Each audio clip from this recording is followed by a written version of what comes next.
Ruler School is brought to you by Happy Little Hug Factory and these amazing patrons.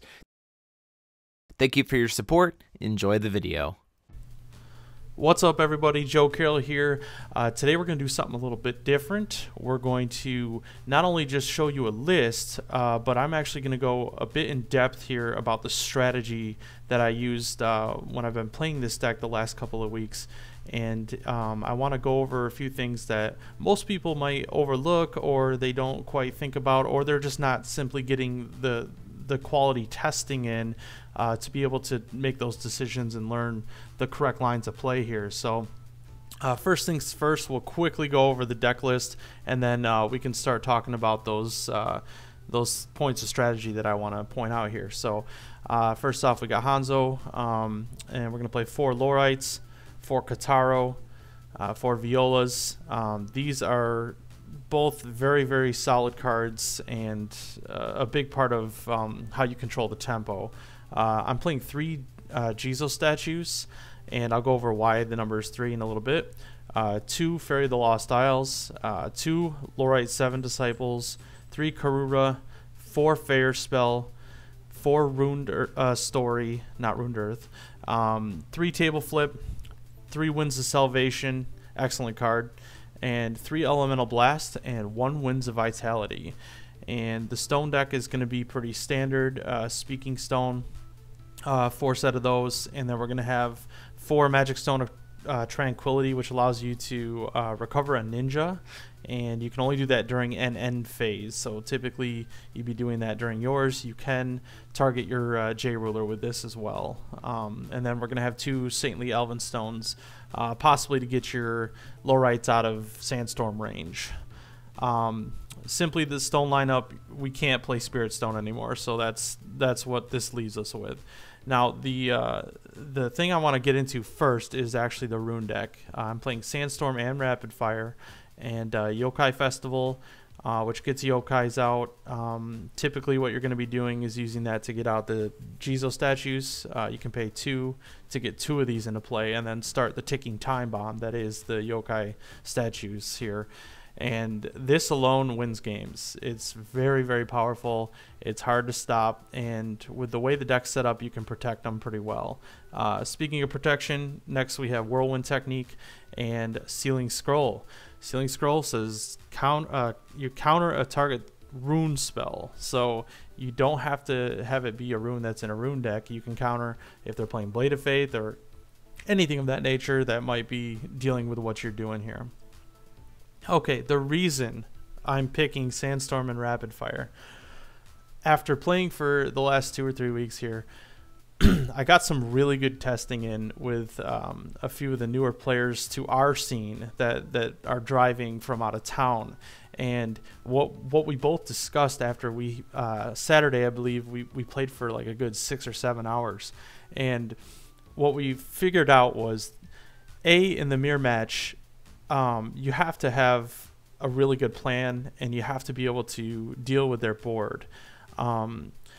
Rapid Fire and Sandstorm can kill, like, let's say a Jean and 2 hordes, the skeleton that reanimates itself, because you can go first, you can go Rapid Fire, dealing 4, and then the 2/2 skeletons come back, and then you deal 2 more, killing the skeletons, and then having 6 damage on the Jean. That is a very hard board to deal with otherwise, let me tell you. When I was piloting Brunhild against this particular Lucifer deck with the Jean build, he did that. Like, turn 1 he coined out 2 hordes, and then turn 2 he played a Jean and attacked me, and it was very hard to deal with. And if you don't have a Blade of Faith like real early, you can just lose right there on the spot. So yeah, anyway, if I didn't have this in the deck, I was on the fence about it at first, wanting to go more of a tempo build and just play runes that either draw cards or look for like explore, things like that. But at the end of the day, I played these cards basically every single match, so that's why we're going with that. Yokai Festival, very important card. I want to talk about this. You don't auto do this turn 1 or 2. Like if you're on the draw, you don't just automatically do this. You have to know the matchup. And what I was finding is there are certain matchups that you can just do this. If they're playing Lucifer and you're on the draw, you can just coin out and play the Yokai Festival. Typically, if you're playing a mirror match or if their ruler is Hanzo, you really want your Yokai Festival to resolve, but then you also have to worry about theirs. So when I was playing a really long set, I think we got about 8 or 9 games in. We only played game 1s. We didn't sideboard. And the thing is, the Ceiling Scroll. So what happened was I went Yokai Festival, he went Ceiling Scroll, and then I Ceiling Scrolled his Ceiling Scroll. And the next turn, he played Yokai Festival. Now, yes, I'm 1 turn ahead, but he was playing a black version of Hanzo, which actually turned out to be really strong, and a lot stronger than I thought it was going to be at first glance. But needless to say, by the end of the day, there were games where neither of us actually flipped Yokai Festival, and we were trying to win other ways and control the tempo. For instance, there was a time where he was I had the draw and he was on the play. Now I went ahead and played a 1-drop and didn't allow myself to have enough will left over to counter his Ceiling Scroll. And the way I described it to him was, if I had not played the 1-drop and I had just waited, I believe it was a Fairy of the Lost Isles that I had dropped, if I had just waited, the way it would have worked out is he would have gone I would have gone Yokai Festival, he Ceiling Scrolls, and then I get to use the Energize and Fair spell it. Getting to Fair spell a Ceiling Scroll is just way above and beyond. I mean, that's a huge advantage because you don't have to use your Ceiling Scroll in that situation. So in that situation, it's better to wait a turn, get 2 stones into play, and then have that line of play rather than just, you know, doing it turn 1 and then Ceiling Scroll his Ceiling Scroll and then letting him play the Yokai Festival on his next turn. So that's something to think about. It can get pretty hairy, but at the end of the day, what you want to accomplish is you get to play your Yokai Festival, and you get to do it in a way where you're protected. If you know they're playing heavy removal or cards that can deal with what you're doing, and you also want to be able to stop them from stopping you. And if they have Yokai Festival, you need to be able to stop them.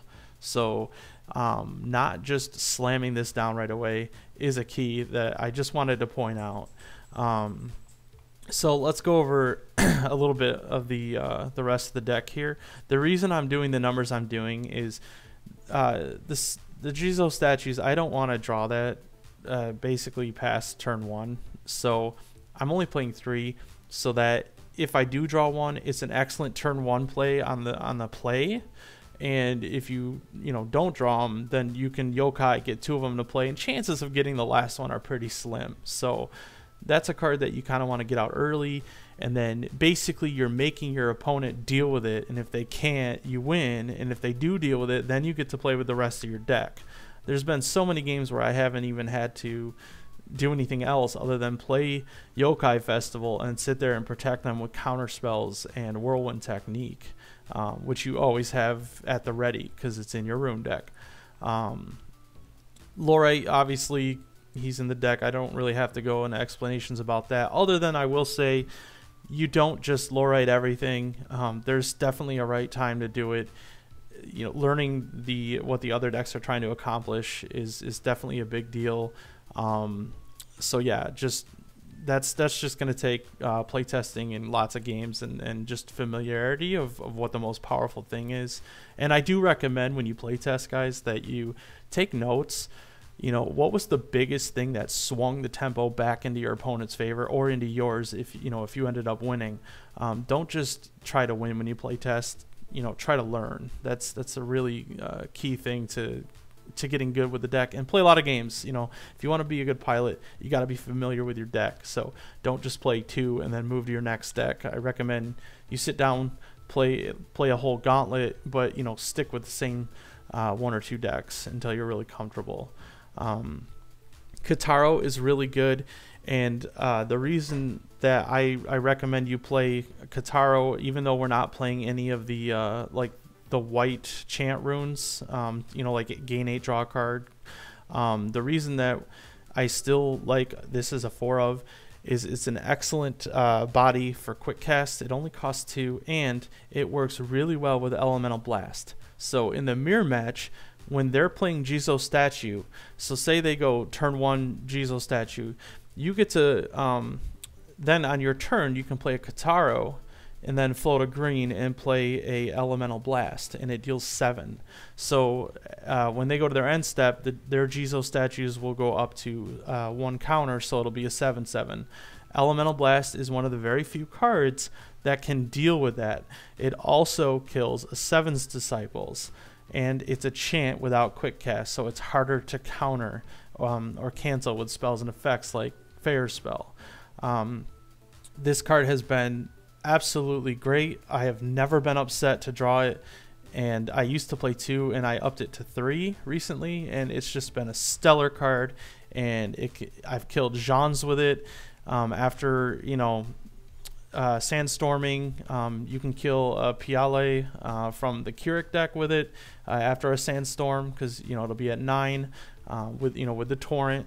So that's something to keep in mind, that you can use this on your main phase. You don't have to do it always at the end step, though most of the time that is when I am casting it. Viola is a monster. She's great. Excellent tempo. You can control the field with her very well. She makes a really good blocker out of nowhere. And with all the Brunhild and Lucifer decks going around, and that new really good 1-cost reanimate card that Black has, you know, it's just I can't see myself playing a Hanzo deck without Viola, or at least a mono green Hanzo deck without Viola. There's so many reasons she's just fantastic, and in those really grindy matchups, she has been the reason I've won. I can't tell you how many times I've given Hanzo flying, because she can target a J ruler with her come into play ability, and you can give it +2 in flying, and, you know, get over for the last 1200 damage or whatever it is you need. The 2 fairy, the Lost Isles, the reason I'm playing 2 is because I wanted 5 1-drops, so that there's a pretty good chance after a mulligan of, you know, 2 to 5 cards usually, that you're going to see the top, you know, anywhere from 5 to 10 cards of the deck, that you're going to have a 1-drop. And honestly, there's been games where this thing has dealt 12, you know, I don't know, 1,600 damage, even 2,000 one game. I got a lot of swings in with her, and she's just really annoying. And she draws a card, which we don't have a lot of card draw anymore since we lost Spirit Stone. So she still makes the cut, in my opinion, and flying is definitely relevant. 7 Disciples, I'm playing 2. But Joe, Ryan Miles didn't play any, and he won the tournament. You know, he won the Grand Prix. Well, let me tell you guys, I talked with Ryan, and actually here's proof. Yeah, he said, I think 2 Disciples main and 1 or 2 more side is probably correct. Definitely a card I had no business not playing. So there you have it right there from his mouth, that you can't just say, oh, well, you shouldn't play 7 Disciples. It's still a powerhouse card. I'm only playing 2 because I don't like playing things on my turn. With this deck, I like controlling the tempo and having all the information in front of me before I have to make a decision on what I'm doing. If you play a 7 Disciple turn 3 or 4, you're committing to that, and that's what you're doing. And a lot of times that can be the right play. Being able to use it like removal, you know, coming in with a 9/9 and target attacking, you know, something of theirs, like say a Piala LA or a Jean, because you have first strike, so you won't get the negative counters. A lot of times that is really, really good. So, but honestly, a lot of times if I have this in my hand turn 3 or 4, I'm not playing it. I'm just holding back and protecting the Jizo statues, or setting that play up first, and then 7 Disciples can come in and kind of clean up if there's any kind of aftermath with them dealing with stuff. So the next Resonator, Kirua.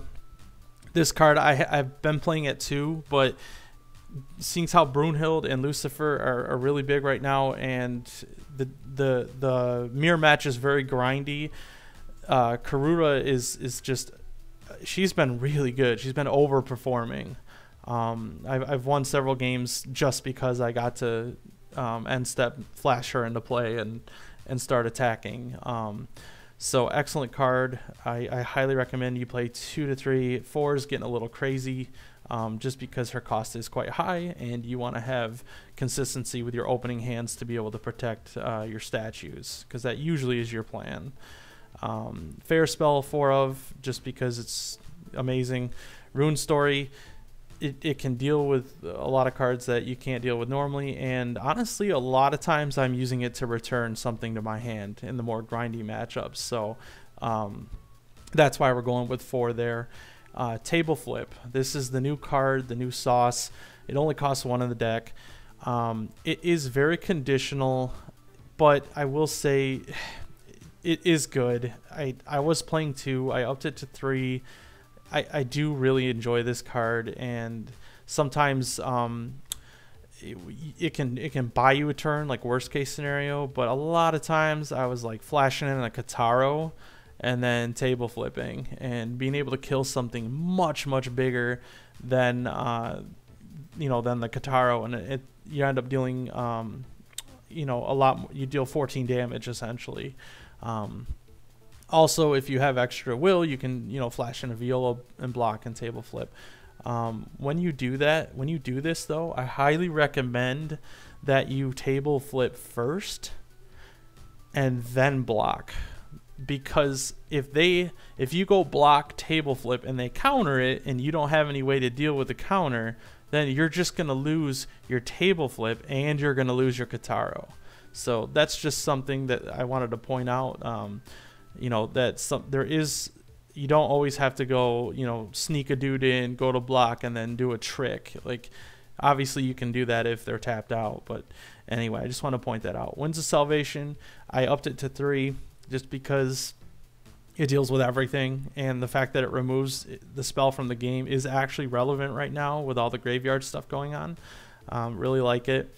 We already talked about Elemental Blast. It can kill a 7 Disciple. It can kill a Jean. It can kill a PLAL. I don't even know how to say it. The 2-drop in Kirua. You guys know what I'm talking about. Yeah, fantastic card.